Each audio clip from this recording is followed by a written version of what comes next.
bienvenue pour ce nouvel épisode d'IRL en compagnie du troll et de... Comment il s'appelle déjà? Quoi, comment il s'appelle lui?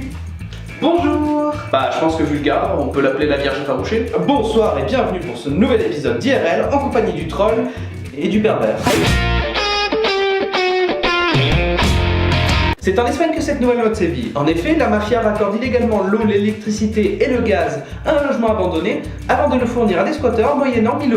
Suite à cela, les squatteurs menaient leur départ entre 3 et 6 000 € auprès des propriétaires. Intimidation, menaces, violence, en espérant que cette mode n'arrive pas jusqu'à la France. Bah au fond, c'est comme mettre de l'argent sur un livret A, mais avec un meilleur rendement, je sais pas ce qui vous gêne. Et toi là, oui toi derrière ton écran qui va râler en disant oui mais ça ruine des gens, c'est pas cool et tout. Tu sais ce que les banques font avec ton argent? Non, alors tu fermes ta gueule.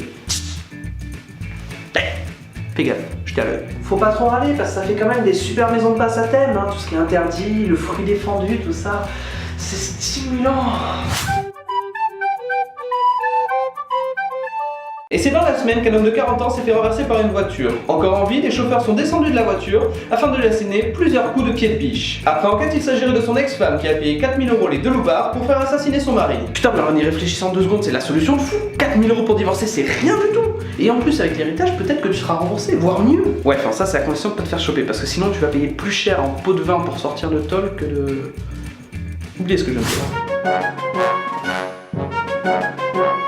On reste dans le thème puisque cette semaine dans l'actu loi, on parle des divorces. En effet, dans le cadre du consentement mutuel, il est désormais possible de divorcer sans avoir à passer devant le juge. Deux exceptions cependant, si l'un des conjoints est sous protection policière, ce n'est bien évidemment pas possible. De même que si un enfant mineur demande à être entendu par le juge. Ça c'est une bonne chose parce que faut avouer que le mariage c'est principalement pour serrer des religieuses, donc faut pouvoir changer assez facilement quand même. Mais bien sûr, le gamin il est déjà traumatisé parce que ses parents sont en train de divorcer, hein, il va se le mettre à dos en plus, tu vois, histoire de...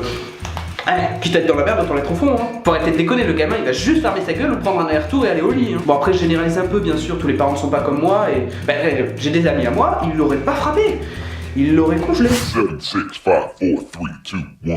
Il semblerait que Benjamin Biolay n'ait pas aimé le rapprochement entre Nicolas Dupont-Aignan et Marine Le Pen. Et il l'a fait savoir en postant une photo de Nicolas Dupont-Aignan sur Facebook avec la légende suivante.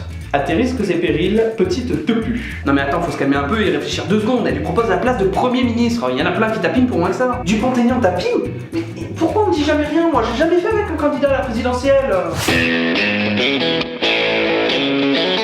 Des soupçons de triche pèsent sur le premier tour des élections présidentielles. Aucun vote blanc à Lyon, des enveloppes pré-remplies avec le nom d'Emmanuel Macron, des cartes électorales qui ne sont pas envoyées automatiquement aux nouveaux majeurs, ou encore la désorganisation totale des bureaux de vote à l'étranger. Autant de détails qui insinuent un doute même aux plus sceptiques. Non mais faudrait être réaliste, vous allez pas sortir dans la rue pour aller décapiter les trous du gouvernement. Non, donc fermez vos gueules, ça sert à rien, juste à alimenter un petit peu les réseaux sociaux pendant quelques jours. Pour tout ça, faudra appliquer un proverbe très simple, hein, qui consiste à tu fais ou tu te tais. J'ai lu cette phrase à l'entrée des toilettes dans un restaurant, mais j'ai toujours pas compris pourquoi.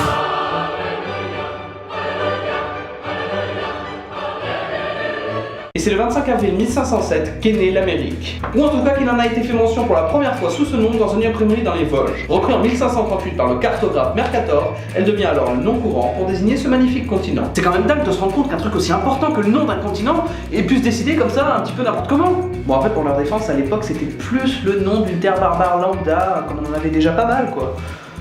Ouais donc on se foutait un petit peu en fait. C'était IRL présenté par Legoline & Co.